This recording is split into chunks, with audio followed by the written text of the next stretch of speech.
ફરી એકવાર આ સુવાર્તા દ્વાર પરમેશ્વર આપને આશીર્વાદ આપે. તો એક વચન છે જે પરમેશ્વરનું એમ કહેવા માંગે છે, પિતરની લખેલી સુવાર્તા એનો 5મો અધ્યાય અને એની 7મી કલમમાં એમ લખેલું છે કે તમારી સર્વ ચિંતા, પરમેશ્વરનું વચન એમ કહે છે, તમારી સર્વ ચિંતા તમે પરમેશ્વરને સોંપો અને એ તમારી સંભાળ રાખે છે.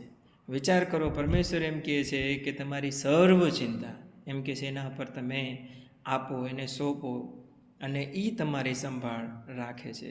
આ ચિંતામાં આપણી કોણ સંભાળ રાખે? આ ચિંતામાં આપને કોણ શું છે સંભાળે? કોઈ નહીં. કેમ કે સર્વ પોતપોતાની ચિંતામાં છે, સર્વ પોતપોતાના કામકાજમાં છે, સર્વ પોતપોતાનું જીવન લડે છે. તો પરમેશ્વરના વચન આપણે કહીએ છીએ એમાં 2 બાબત એમ કહે છે, પ્રથમ ચિંતા પરમેશ્વરને દઈએ અને એ ચિંતા આપણે એને દઈ અને પાછું એ આપણે સંભાળ પણ રાખે છે કે હા, તમારી ચિંતા, આપણે પરમેશ્વરને આપણી ચિંતા આપેલી છે તો એ ચિંતા દ્વારા પરમેશ્વર આપને સંભાળ કરે છે.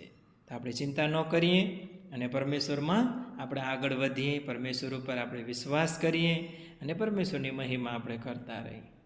જય પ્રભુ.